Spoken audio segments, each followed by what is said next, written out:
온누께 성도 여러분 안녕하세요. 3월 4일 묵상 시작하도록 하겠습니다. 오늘 주시는 말씀 요한복음 9장 1절에서 41절까지의 말씀인데요. 오늘 아침에 요한복음 9장 1절에서 12절까지의 말씀 묵상하도록 하겠습니다. 제가 개역개정으로 선포합니다.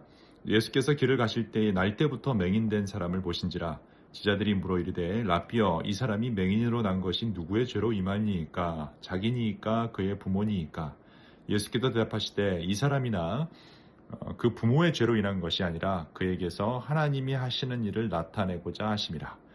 때가 아직 낮음에 나를 보내신 이의 일을 우리가 하여야 하리라. 밤이 오리니 그때는 아무도 일할 수 없느니라. 내가 세상에 있는 동안에는 세상의 빛이로다. 이 말씀을 하시고 땅에 침을 뱉어 진흙을 이겨 그의 눈에 바르시고 이르시되 실로암 못에 가서 씻으라 하시니 실로암은 번역하면 보냄을 받았다는 뜻이라. 이에 가서 씻고 밝은 눈으로 왔더라. 이웃 사람들과 전에 그가 거린이었던 것을 보았던 사람들이 이르되 이는 앉아서 구걸하던 자가 아니냐. 어떤 사람은 그 사람이라 하며 어떤 사람은 아니라 그와 비슷하다 하거늘 자기 말은 내가 그라 하니 그들이 묻되 그러면 내 눈이 어떻게 떠졌느냐. 대답하되 예수라 하는 그 사람이 진흙을 이겨 내 눈을 바르고 나더러 실로암에 가서 씻으라 하기에 가서 씻었더니 보게 되었노라. 그들이 이르되 그가 어디에 있느냐 이르되 알지 못하노라 하니라. 아멘. 예수님은 날 때부터 앞을 볼 수 없는 맹인이라고 부르는 그 사람의 눈을 고치심으로 예수님이 이 세상에 빛으로 오셨음을 알리게 하시죠.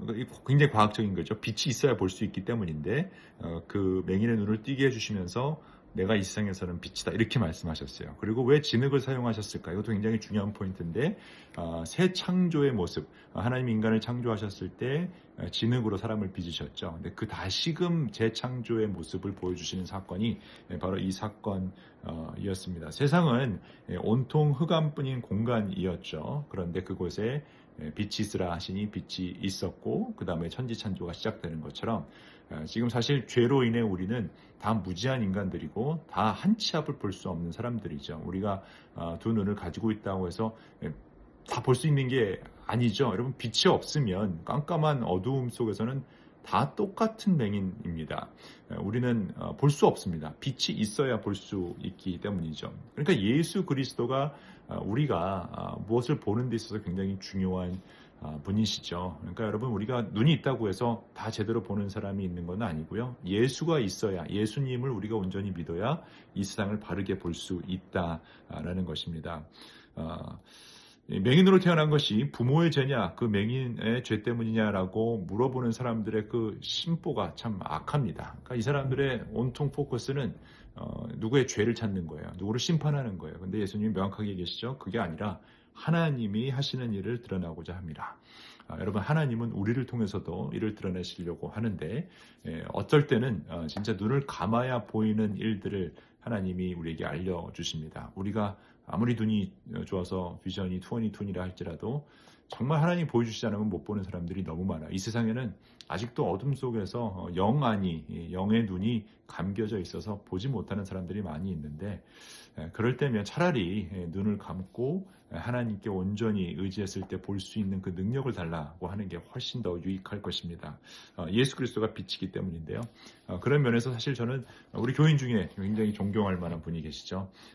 우리 신승규 형제님이신데 제일 처음에 냈던 책이 있어요. 그 책 제목이 저는 너무너무 마음에 드는데 이 눈 감으면 보이는 것들이라는 수필집을 내셨는데 이 눈 감으면 보이는 것들이라는 그 제목 자체가 사실은 그리스도인들에게 특히 오늘 이 말씀과도 너무나 잘 어울리는 타이틀인데 때로는 우리는 눈을 감아야 볼 수 있는 것들이 있습니다.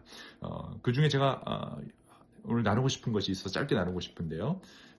이 로버트 프로스트의 가지 않은 길의 그 인서블 누구 부분이 있어요. 그래서 오랜 세월이 지난 후 어디에선가 나는 한숨 지으며 이야기할 것입니다.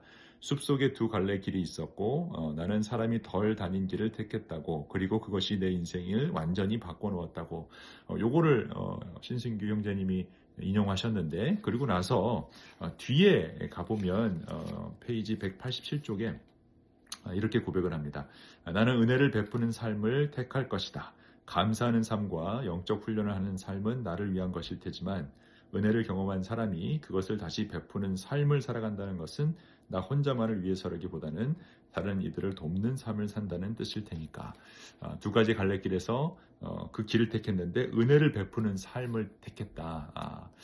신승규 형제님은 우리가 많은 사람들이 볼 수 없는 것들을 눈을 감았기 때문에 보이는 것들에 대해서 고백하고 있습니다. 하나님에 대한 신앙 고백이죠. 은혜를 받았기 때문에 은혜를 베푸는 길을 가겠다. 은혜를 계속 받고 혜택을 입는 길이 아니라 내가 계속 베풀어 줄 수 있는 그 길을 가겠다. 여러분, 우리가 그 길을 선택해야 할 것입니다. 때로는 눈을 감고 기도함으로 하나님이 그 길을 보여달라고 우리가 기도할 수도 있어야 할 것이고요. 더욱더 우리가 받은 은혜에 감사해서 은혜를 베풀 수 있는 사람이 되어야 할 것입니다. 그럴 때 계속해서 하나님은 우리가 보아야 할 것을 보여주시고 그리고 그것은 예수의 빛으로 리플렉트돼서 보기 때문에 우리가 예수님이 하신 그 일을, 그 은혜를 베푸는 일을 하는 사람이 될 것입니다. 여러분, 우리도 눈 감으면 보이는 것들에 대해서 더 우리 예수님께 매달려서 올바른 것을 볼 수 있는 여러분과 제가 되기를, 예수 그리스도의 빛으로 세상을 볼 수 있는 여러분과 제가 되기를 주님의 이름으로 축원합니다. 기도하겠습니다.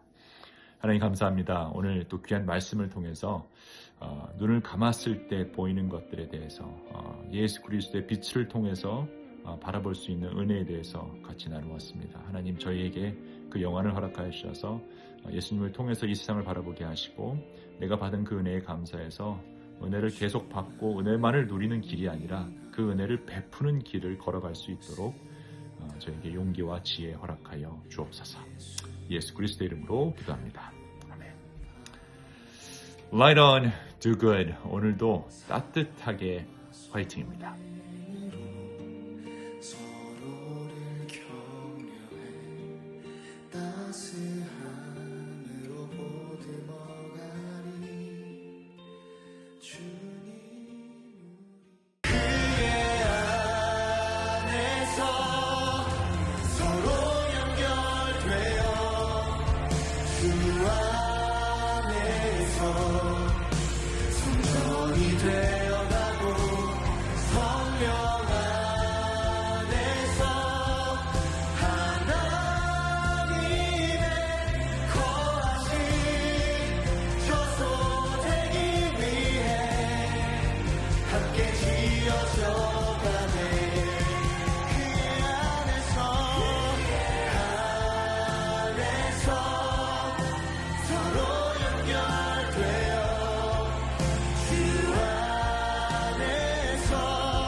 예배하겠습니다.